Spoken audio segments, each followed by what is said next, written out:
Hello. Palisa's there.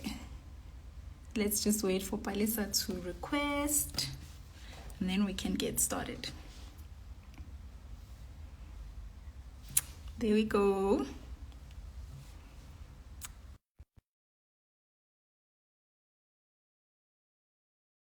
I think it's loading.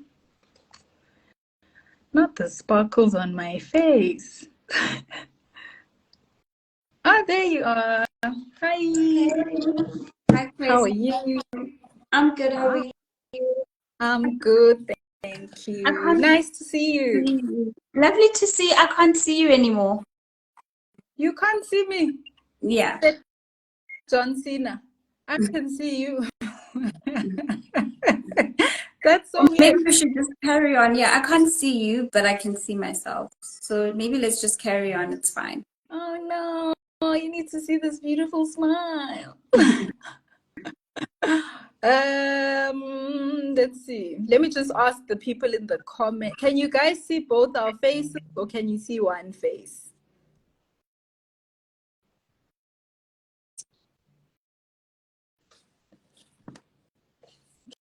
Okay, no one's responding. Oh, they can see us both.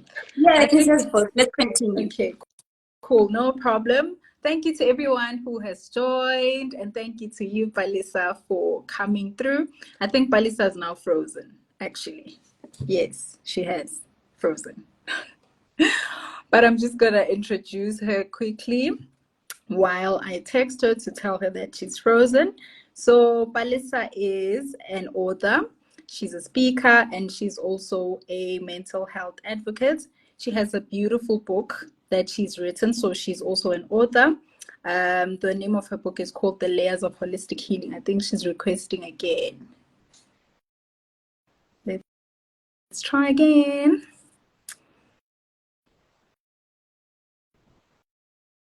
So yeah, there you go. You're back. Yeah. Can you see me now? No, I can't. Let's just proceed.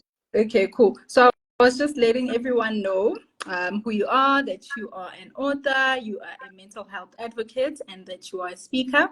I didn't mention that you are a mom, but Palisa is also a mom, and I'm very happy to have Palisa here.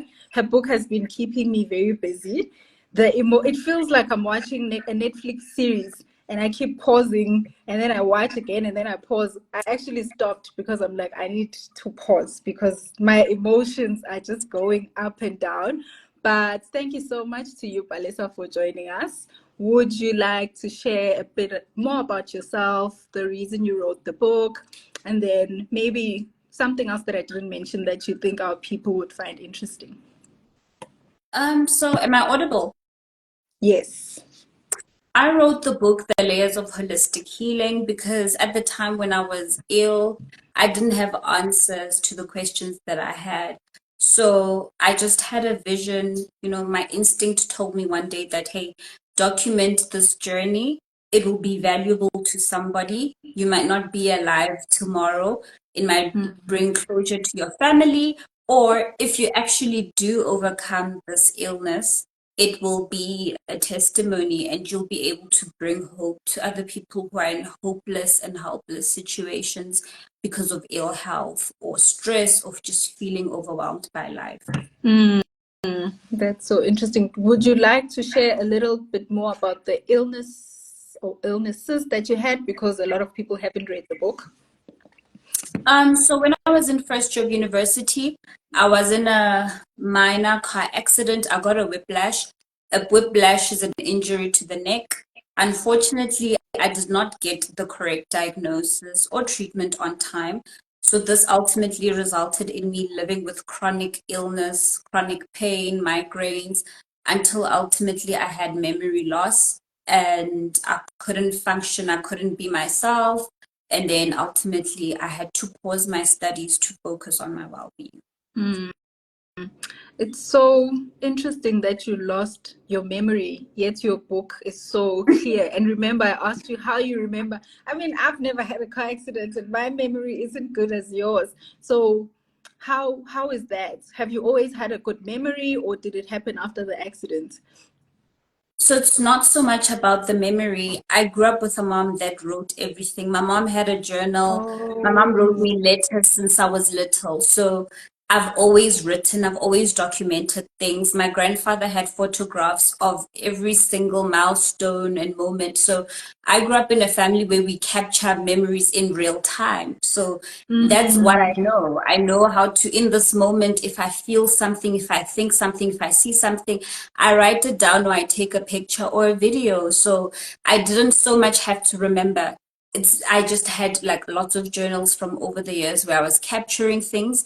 And because I'm so used to capturing things, it seems like subconsciously certain moments just stick in my mind. It's like just how I live life. I live in the moment and I capture every moment. Oh wow, okay, that makes sense. I should do that for my Yeah, child, it actually. helps. I It should. helps. Yeah. Actually, I created an email address and I was planning on emailing her updates every year and I didn't do that. But I think I should, because now looking at the way you've written your book, I mean, it's beautiful how it's presented, and to think that it comes from all the things that were documented is amazing. So I'm very inspired.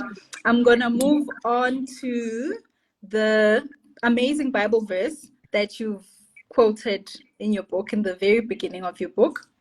So I'm going to quote it directly. I'm going to read it. And then I'll ask you what the significance of this specific Bible verse is, particularly because we are speaking about acceptance and surrendering and your journey into finding that. So the verse is Corinthians 12, verse 2. Is it first or second Corinthians? I didn't write that down, but I'll put it in the caption. It says, because of the surpassing greatness and extraordinary nature of the revelations, which I received from God, for this reason, to keep me from thinking of myself as important, a thorn in the flesh was given to me, a messenger of Satan to torment and harass me, to keep me from exalting myself. Concerning this, I pleaded with the Lord 3 times that it might leave me, but he has said to me, my grace is sufficient for you. My loving kindness and my mercy are more than enough, always available, regardless of the situation. Oh, hallelujah. For my power is being perfected and is completed and shows itself most effectively in your weakness.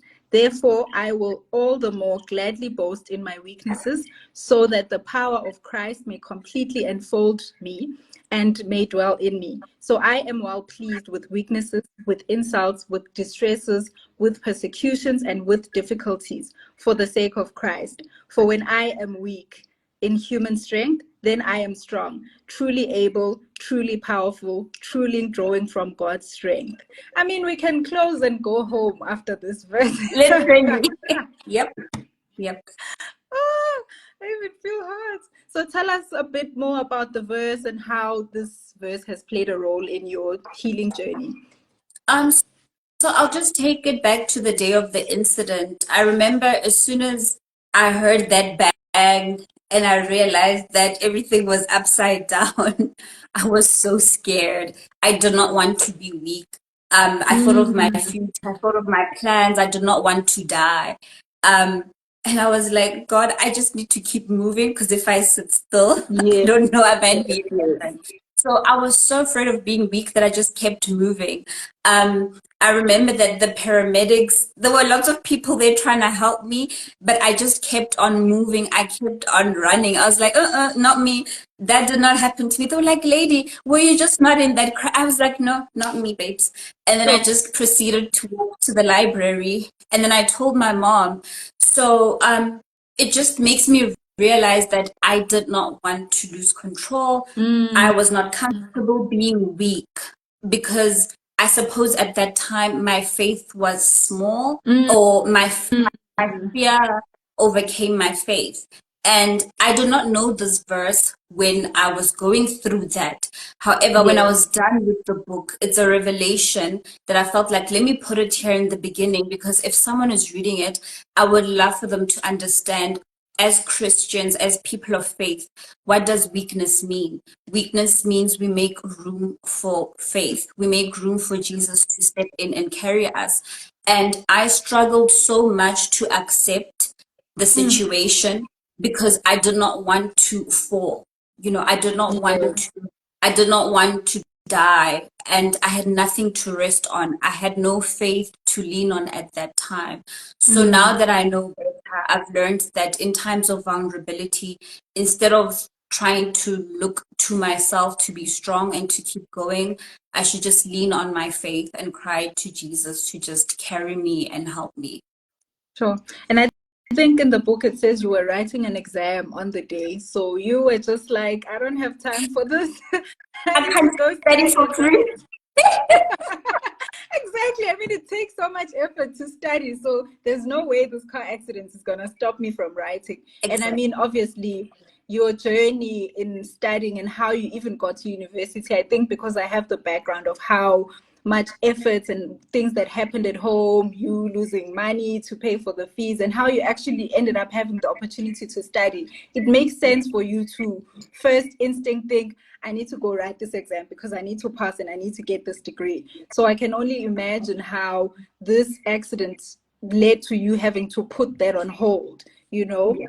Yeah. That must have Yeah. been very hard. And I saw a note in a journal of mine the other day where I wrote the first step to healing is acceptance.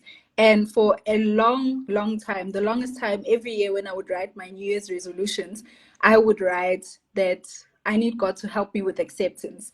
Because Mm. I mean, if I don't have acceptance, then I'm just gonna keep thinking about these things that happened and I'm not going to conquer. So with you, do you feel like your acceptance was forced because of the circumstances, or do you think it was No, it always? wasn't forced. It wasn't forced. I wasn't making any progress. So I was excellent in every area of my life and I put effort into everything. So ultimately, I Mm, realized that my effort is not enough to get me through this. mm, My effort is not enough to overcome this situation. So I surrendered. I was like, you know what? It seems that in holding on, I'm not just holding on to the little strength that I have, I'm holding on to a lot of pain. And in mm, order to release the pain, I have to release everything. I had to relinquish control and just allow myself to breathe. And instead of trying to be okay, trying to keep up with my studies, I would leave hospital and in the next day, I'm at the faculty submitting my sick note so that I could write the exam. They would usually say, okay, you can write tomorrow. I was chasing progress so much that I just couldn't let myself breathe. Ultimately, I was like, you know what? You deserve to breathe. Like you can't hold on to pain so much because it seems like the more you try and make this work is the more you suffer. So I decided to just accept that I'm hurt. I need to focus on my health and just let everything go and focus on learning to love myself unconditionally without the accolades, without the titles, without the A's, without mm, the achievements, to just be Palesa, and learn mm. who Palesa actually is without titles. Sure. It sounds like you have life figured out, but I mean, whenever we hear these conversations, you leave a conversation feeling like if Palesa could do it, so can I. Has reached the epitome of healing. But do you feel like you have to constantly remind yourself of like, I need to accept these are the tools that I've taught myself, or do you feel like because you learned it then, it's now an instinct. It comes naturally. You're just like, yeah, it's fine. It's whatever when things happen. So health is not um a destination, it's a lifestyle, it's a way of life. So I learned to adopt a way of life that allows me to be well. So the other day my mom was like, oh wow, you got through this tough situation because you're strong. And I'm like, no, every day I wake up and I make a decision that today's a new day. I'm Mm, trusting God to give me the strength to face this, but I'm also giving myself the grace to know that I got through yesterday so I can get through today too. So I allow each day to be a new slate. So if I ate well yesterday, I won't eat junk today and expect to be healthy. Every day I make the decisions that support everything that I want. If I want to be healthy, if I want to be energetic, I make sure that every single decision and choice that I'm making is in line with that. I don't expect myself to say, oh, yeah, I've made it in life. No, it's a journey, and every single day has its own unique grace and effort that I put in. I wake up with intentions and affirmations because I need to dig deep and put myself in the zone. So instead of holding on to the past, I allow today to be a new day whereby it's a new adventure. Whatever comes my way, I approach it with a fresh mind, but with also the understanding that I've overcame a lot of things. So I don't need to be scared anymore, but I also don't need to control everything. Sure. That is amazing. So there might be someone here in this live who's listening to us who might be struggling with either mental illness or is going through whatever in life now. And you know, sometimes it's not as easy to say, you've got this, you conquered yesterday, and you can do this again today. So, and I don't know if you've ever experienced that yourself, but if you have, how would you advise someone who's feeling like, I don't think I'll ever get through this? Maybe I might, but I don't know how to pick myself up. So I started with understanding what was hurting, you know. When you have a broken toe or you have pain on your leg, you first examine, oh, where am I bleeding? Is there a cut? Like what happened? So it's the same with our emotions, our spirituality, and our mental health, the things that we can't see. So I started examining myself, like, what am I feeling? Where does it hurt? And instead of looking for answers immediately, I was like, but let me evaluate my pain so that I can understand that when I look for help, why am I asking for help? And at the time, I would tell the medical practitioners that I'm I'm in constant pain. I can't eat, I can't sleep. So whatever it is that you're experiencing, write it down, you know, because it's tough to go to a doctor and remember everything, you know. So keeping a journal and examining yourself every day or documenting what it is that you're feeling. And then when you feel like you've let it all out, evaluate it and reflect and say, okay, you'll see that, okay, the problem is that you're anxious or you're restless. And then you seek help for, okay, what do I do now that I'm anxious? What do I do now that I'm restless? How do I handle insomnia? So it's important to sit in the pain so that you understand what pain is. I have never put myself in a group. I've always treated myself as an individual. So it took very long for me to understand and accept that, okay, I do have depressive episodes because I never felt like I fall into a box. But what I did was I communicated everything that I was experiencing. And then ultimately, like probably after 6 years, then they were like, okay, you do have depressive episodes. So it's also important to not self-diagnose. Don't try to put a name to what you have. Describe what you're feeling, what you're going through, what your patterns are. That's why I say examine yourself. It's important to not say I'm depressed or I'm anxious or I'm, you know, try figure out how you get through the day. How do you feel when you wake up? How do you feel during the day? And that will allow whatever professional is assisting you to figure out what that could mean, or to just treat the symptoms until they see that if it was just a phase or if it's something that affects the individual in a long-term basis. So important. Sit with the pain. If someone is sad, don't now say, oh yeah, we're so sad. No, it's not a group project. What are you feeling as an individual? How do you feel in the morning? What do you struggle with? What are your challenges? And what are your fears? So understanding all of that allows us as individuals to get the correct help or to navigate how to get relief for every single symptom that we are experiencing. That's so fascinating. To think that it took 6 years sounds expensive. It sounds Very stressful. expensive. Yes, but It it's a sounds good thing because remember, if you go through an incident and you're hurt, maybe you bump your knee, right? We need to treat that knee for some time and we need to evaluate, we need to give it a chance. Before we cut it off, we must make sure that really there's nothing that can be done to save this knee. And that's what I appreciate about my medical practitioners. They didn't jump to diagnose me. They were like, okay, we're treating you, we're taking care of you, and we'll figure out what is wrong with you. and we'll see, it's like I felt like they were giving me room to actually recover and find myself instead of giving me big titles that now I would Google and now start self-diagnosing and panicking. So they just focused on making sure that I'm taken care of and that they hear me out and then they observe me and that in the process I don't completely lose myself. So I appreciate that they didn't bombard me with titles in the whole experience.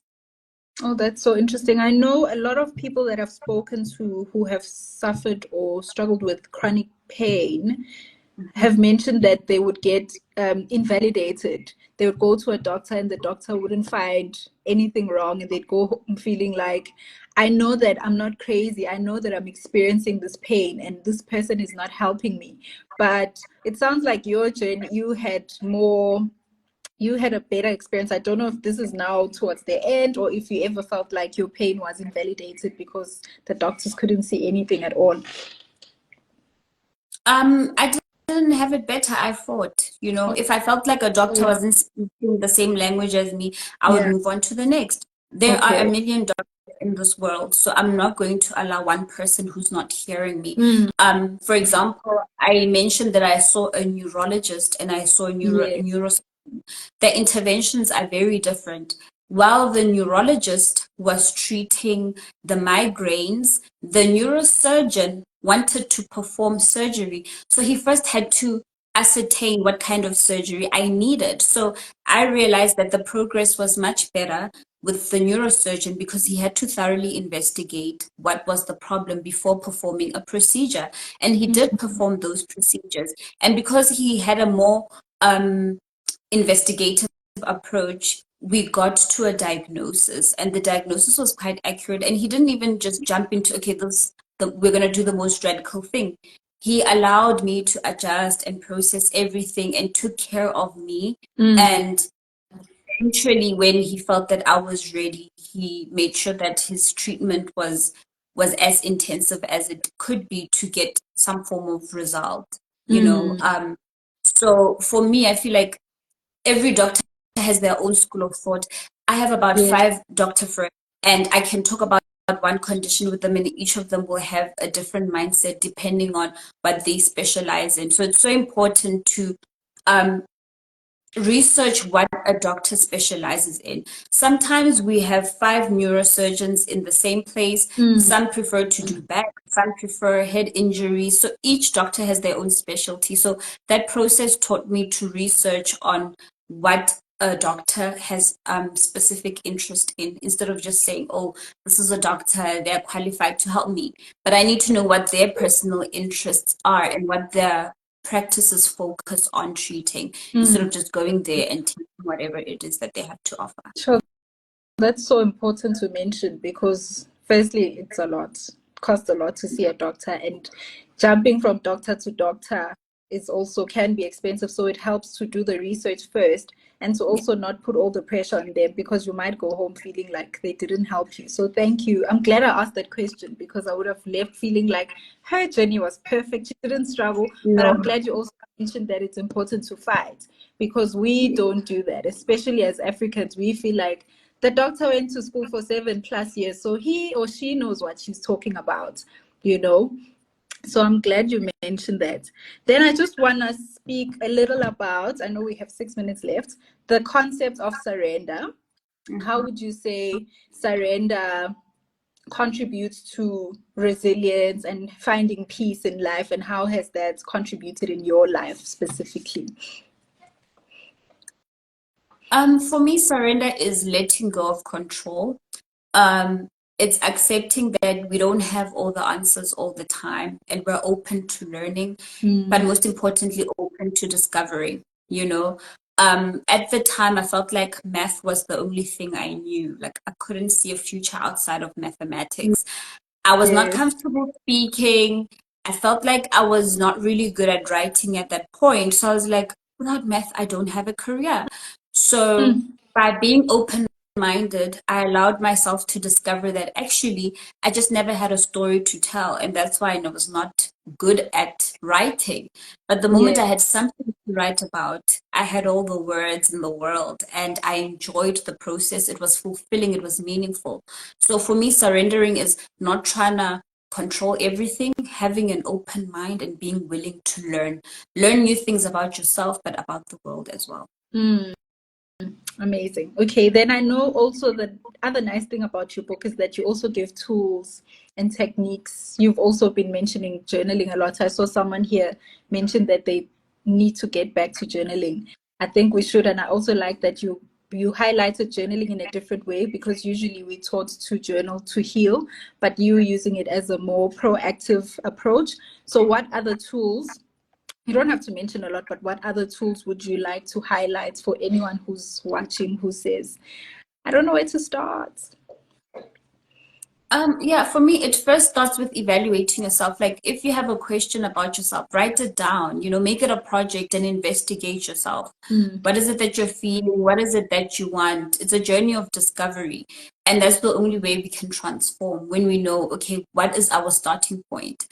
Doing new things every single day, you don't even remember where you started, so you can't even keep track. So for me, journaling is not just about expressing my feelings, but allowing myself to ask questions about myself, about the world, and going back and say, okay, this is where I am.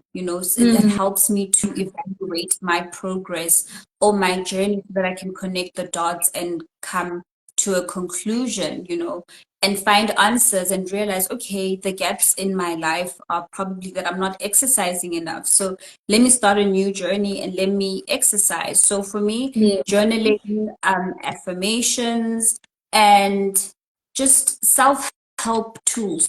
There's so many self-help tools out there. I watch a lot of videos on whatever topic it is that I have questions on. I read the Bible.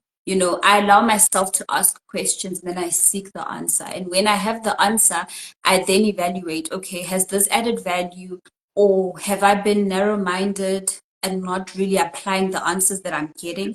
Because there's no point in gathering so much information, but we're not putting any action to it. So I always make sure that I have an action plan, and I evaluate myself and I measure, okay, have I grown? Have I committed to this? So yeah, I always work on myself. It's important to do self-work, because that's the only way we can journey into ourselves and whatever it is that we're meant to become. I feel that becoming is a lifelong journey. And if we're not deeply invested in that, there'll always be an emptiness and searching for things, or searching for happiness in things that have nothing to do with us. So I've learned to look within and explore what it is that my soul wants for fulfillment, do it, and then go to the next thing. Sure. I mean, I have so many questions, but I know we're going to do other labs. What I want to ask, which I wanted to ask earlier, I'm glad you mentioned the Bible now, is obviously as a person of faith, we pray a lot, we depend on God a lot, but now there's the self-help situation where I'm helping myself. So how do you merge the two, where it's believing and having faith in God, but it's also taking the responsibility and the accountability that faith without works is dead, basically? Yeah, so I had this revelation in this week that God is the same. It is us who needs to transform. So I've learned that prayers help me transform. It's not about me praying for money and money falling on my lap. It's, if I feel like I need more money, it's like, God, help me understand how to be more efficient. Help me in my creativity so that I can create more things that can bring in money. So for me, faith is not about getting what you want, but it's about opening yourself up to see the world, the marvelous world that God has created, and allowing ourselves to discover our own abilities and strength in that, through humbling ourselves and being willing to receive. So I don't pray to get things, I pray to become. It's a personal development tool too. God will not move because now I'm crying and throwing tantrums. But I've learned that it is I who needs to move. I need to jump. If I said I want if I said, like when I said that I want a book, I then had to dedicate myself to actually writing every day. God clearly answered me a long time ago. I wanted to be a writer since I was a kid. I wanted to be an author, right? But it took me believing that I'm actually an author by putting it into practice, writing every day and actually finishing the damn book and funding it and making sure that it's something that I can hold. Yeah. So I learned that prayer is not about God. God will always be God. It's about us yielding ourselves to God and allowing God to work in us. So yeah. Woo! Wowza. I mean, I don't even, I have a church service now, but I feel like I've already You might gone as to well. church. I may as well stay here. So I want to read 2 quotes that I took from your book, and then you can let me know if there's anything you want to add or highlight or say before we close. So the one quote says, "The acceptance of the problem is a key that unlocks the door to solutions." And then the second one says, "Accepting the pain leads to accepting the comfort. Accepting a situation means I am choosing peace over I am choosing peace over having control. I am no longer being controlled by this circumstance or wrestling with it. I accept it, I own it, and I am determined to overcome it." Anything you'd like to say about these quotes, why they stood out, and why you added them in the book? So no, I just wrote that it flowed out of me. I don't know. I guess that's what I was Oh, feeling. That's how I was explaining surrender. yeah. So I don't sit and say, okay, I'm gonna write. I'll be washing dishes and something. I'll just have a revelation. So it's just one of those things that made me realize why it was so tough for me to heal. It's because I was holding on too tightly. I was trying too hard. So that was my way of saying, okay, these are the steps to surrendering, and this is what surrender looks like. I think it was just me expanding what surrender looks like and putting it into words and describing the actions of what it actually looks like to surrender. Amazing. I'm going to read the second quote again, and then I'm going to end. But before I forget, your book, where can people find it? And I mentioned that you are a speaker. How can people get hold of you? I'm also going to add the information on the caption. Okay, so my brother's revamping my website. So it's not on the website right now, but people can DM to get the book. And yeah, just DM me for whatever you want. I respond. Yeah. She is, guys. She's so sweet. We're going to do more than one part because, like I mentioned, the book has different parts. So this was the hectic stuff, and then the next one is going to be, I can't wait to speak about your motherhood journey. Also, I hope we get to that. So just before we end, I would like to say thank you to everyone who's joined, and thank you to you, Palesa, for sharing a little about your journey. I do suggest and recommend that people do buy the book because I'm not PRing this. It really is life changing. So just to end, I'm gonna read the quote again, and then we can all carry on with life. I really love the second one. So I'm gonna read it again and then I'll end. So it says, "Accepting the pain leads to accepting the comfort. Accepting a situation means I am choosing peace over having control. I am no longer being controlled by this circumstance or wrestling with it. I accept it, I own it, and I am determined to overcome it." Thank you so much. Thank you. This is an affirmation. I'm Yes. going to add it somewhere on my story for people to screenshot. But thank you so much. Have a lovely evening. Thank you so much, everyone, for joining. Mwah, mwah, mwah. Thank you, Crazy, for having